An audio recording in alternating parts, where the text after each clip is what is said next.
Hello everyone and welcome to another video with me, 320 Sim Pilot, and today we are going to take a look at a brilliant feature of the Airbus that has just been added into the Fly-by-Wire mod, the Flight Path Vector, otherwise known as the bird.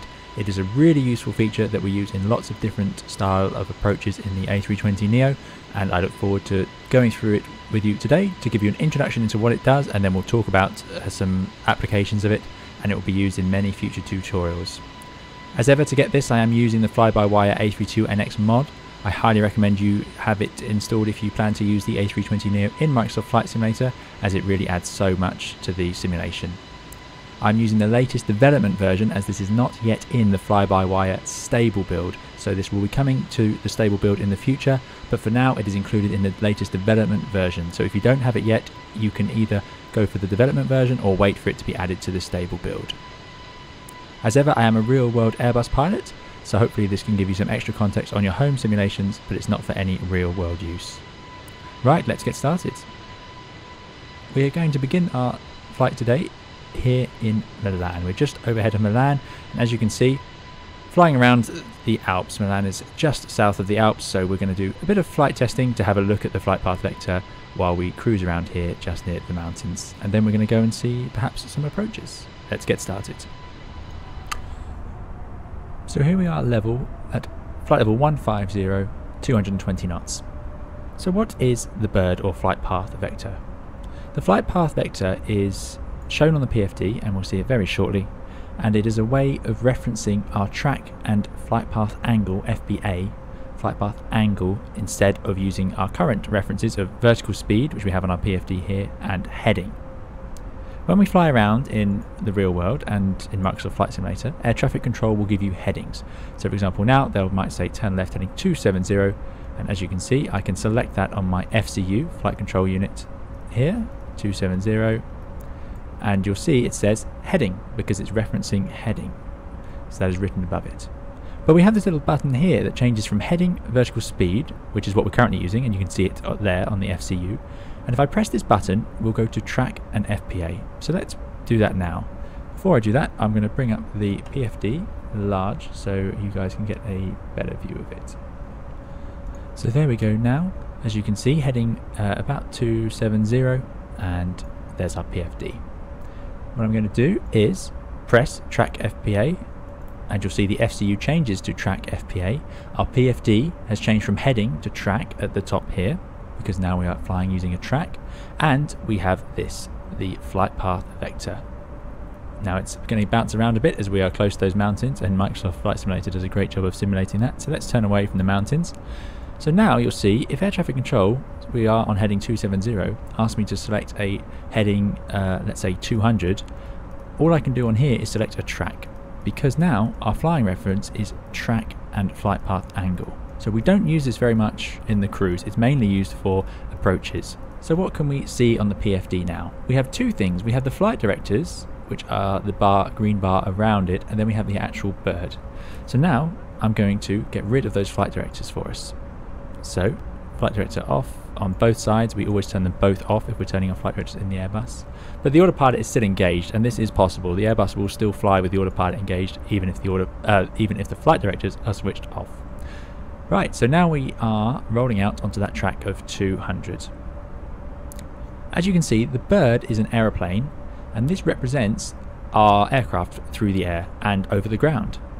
So if I want to fly track 200, which I've set here, I need to get the tail, which is this little fin, the rear vertical stabilizer as shown on this bird.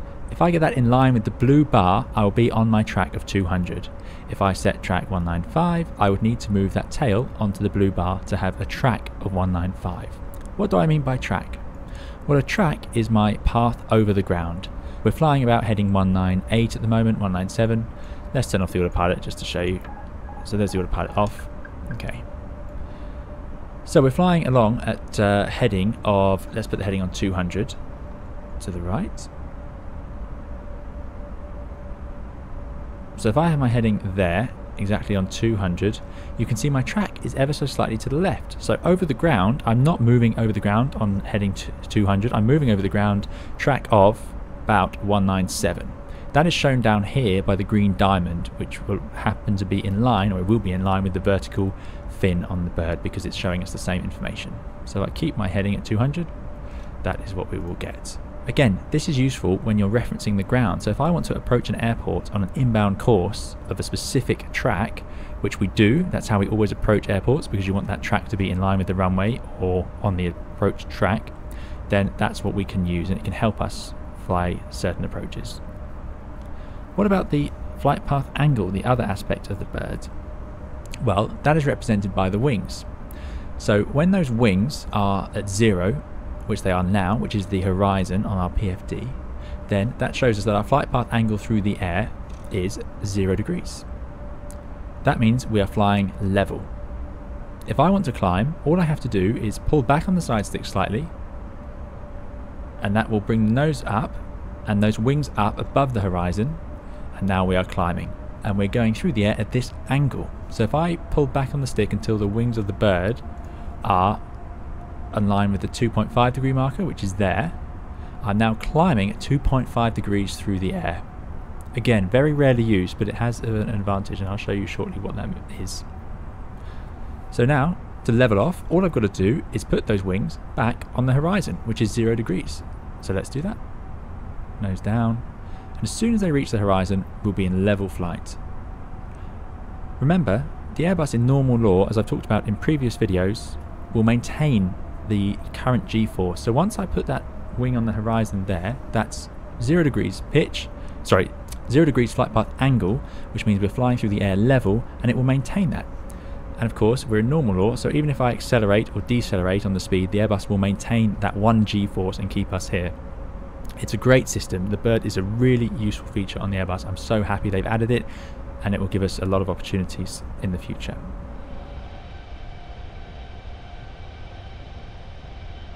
So how does this bird work? Well, it uses the IRSs on the overhead panel, these three, which are essentially gyroscopes, but a bit more advanced than that. I don't know everything about them because they are really advanced things, but these can work out obviously our pitch and our roll. They can also compare the wind outside, which we can see is from the right, to our actual movement through space, so that way they can tell us our track. It also uses a bit of static pressure, which is like basically your altimeter. So the wind is from the right, so my track is to my left. As you can see on the navigation display, my yellow bar shows us the heading, my green line showing me my track. On the PFD, this is represented by the yellow line on the bottom and the green diamond showing us our track, or on the actual PFD up here on the artificial horizon, it's shown by this little dot which shows us our heading and the bird tail fin showing us our track. My climb or descent can be shown by the bird here. So if I want to descend back now to flight level 150, what I'm going to do is put the nose down, set the bird, for example, on 2.5 degrees, and we're going to descend down, and then as I get close to 150, I will simply pull back on the stick and put those wings back on the horizon, and we'll be level. Now the bird is slightly reactive, and it is not to be used as your primary reference for flying. You still need to keep an idea of your heading and your vertical speed. Keep those into the mix.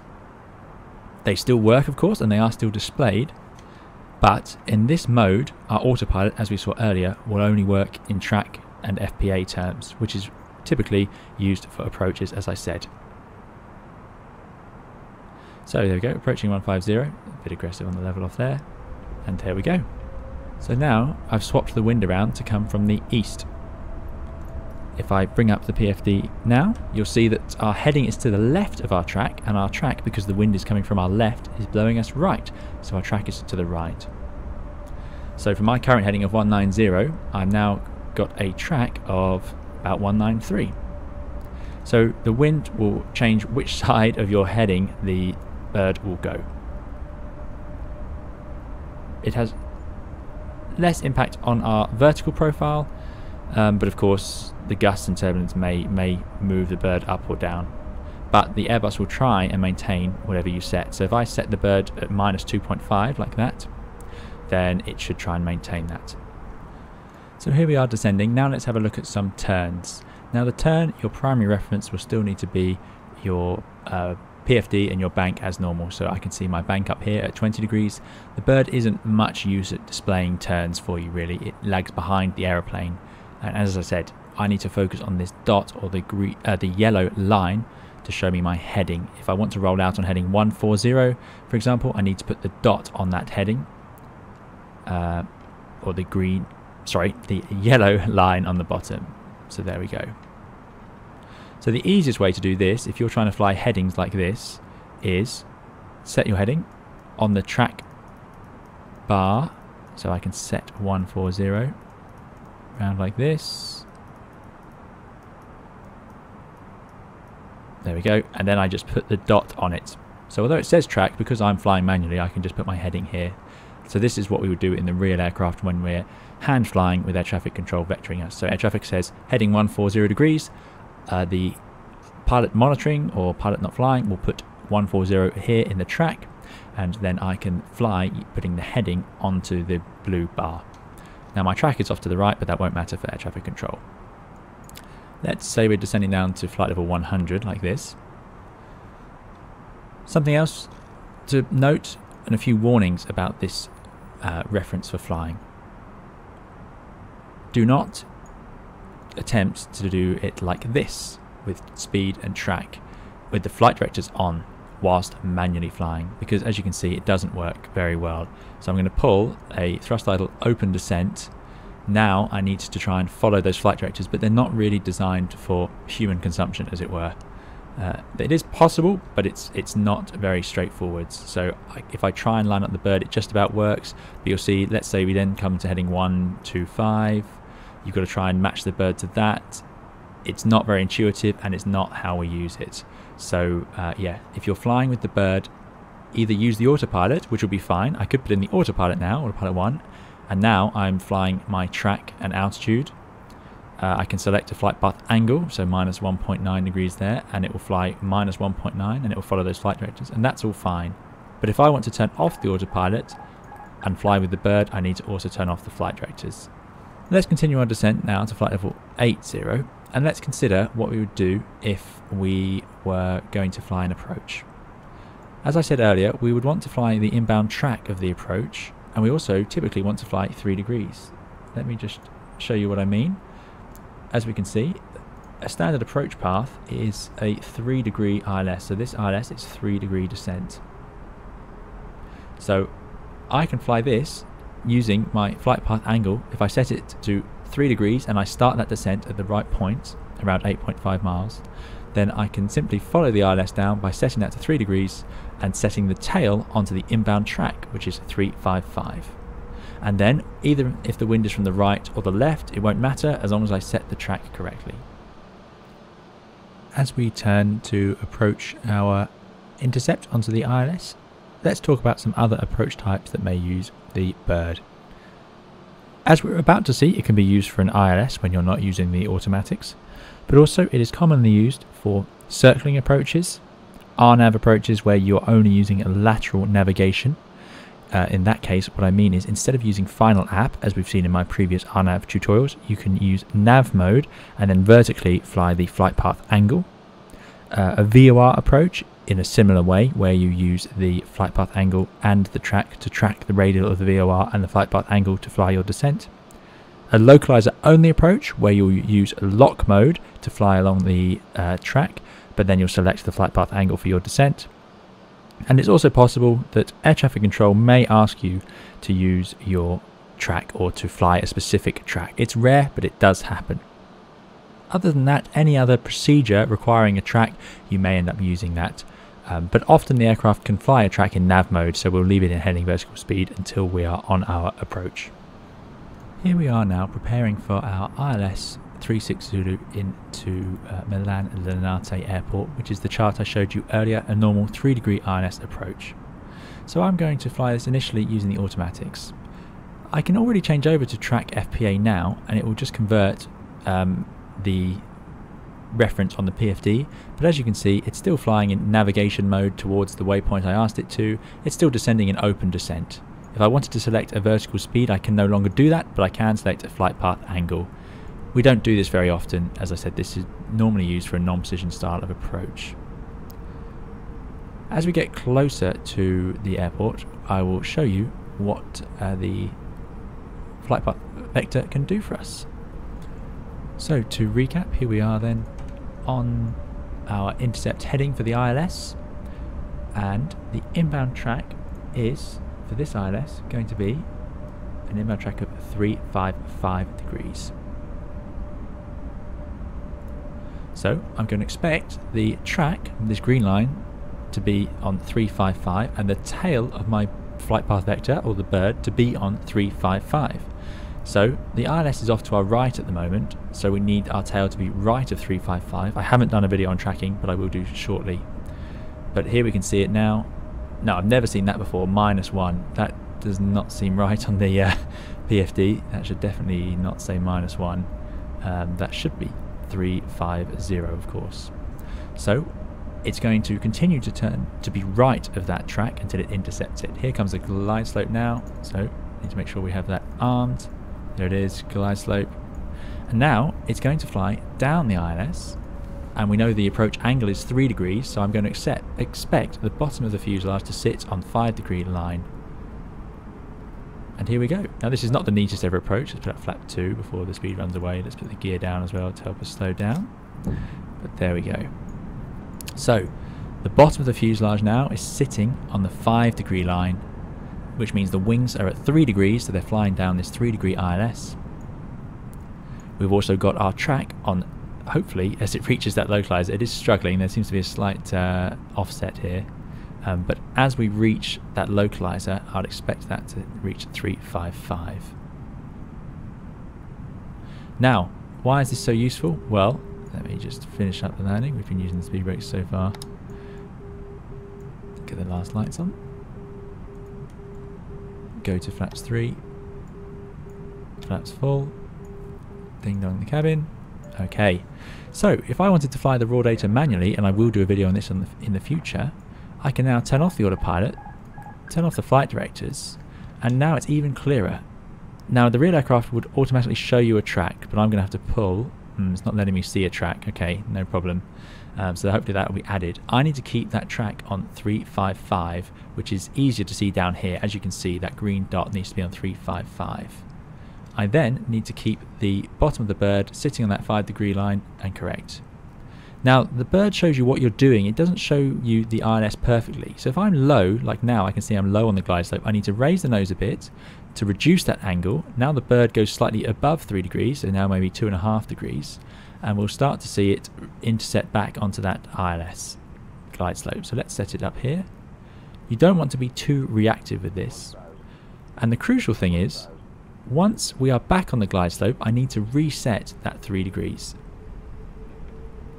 And it's exactly the same thing with the localizer. So there we go, the glide slope now is reaching us. So let's put the nose back down and sit the airplane on the 5-degree line. And I'll expect a vertical speed somewhere around 700, 800 feet per minute, depending on my ground speed. Ground speed's 130, so that'd be about 700 feet per minute, which is what we've got. Now, the display isn't quite perfect, but it's very good. So, yeah, you can see that by keeping it slightly too high, I'm getting slightly high on my glide slope.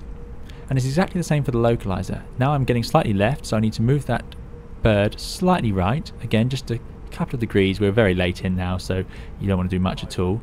Then we'll regain that center line, at which point I can move it back.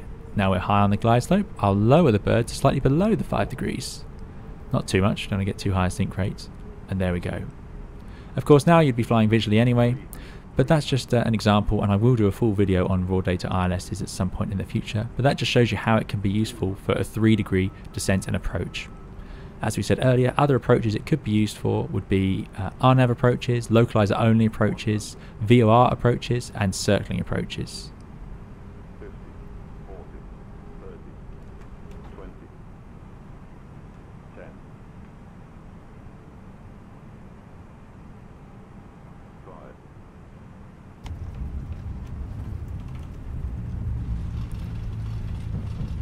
And there we go, on the ground.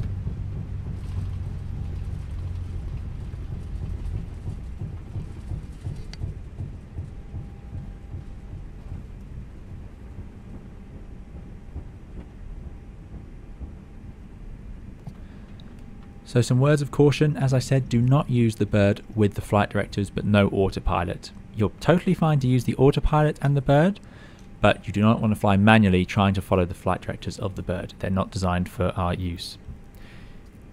There is some delay in it, so keep referencing your vertical speed and your heading regardless.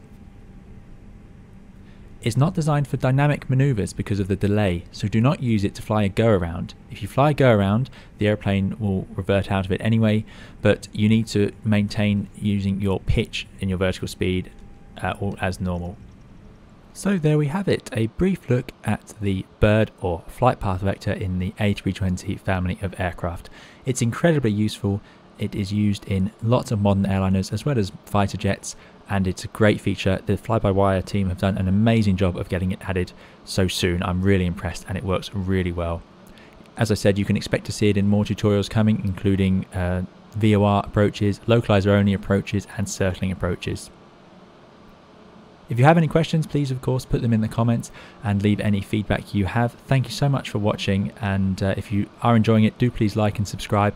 There'll be more tutorials to come using the bird in all sorts of different features, as well as other A320 tutorials and videos. Plenty of live streams to come soon too as well, including our group flight, which we do regularly on the channel, so feel free to join our Discord to get advanced notification of some of these things. That's all then from me, so thank you very much for watching. I do hope you keep very safe and well, and we'll see you again in another video or live stream soon. Bye bye.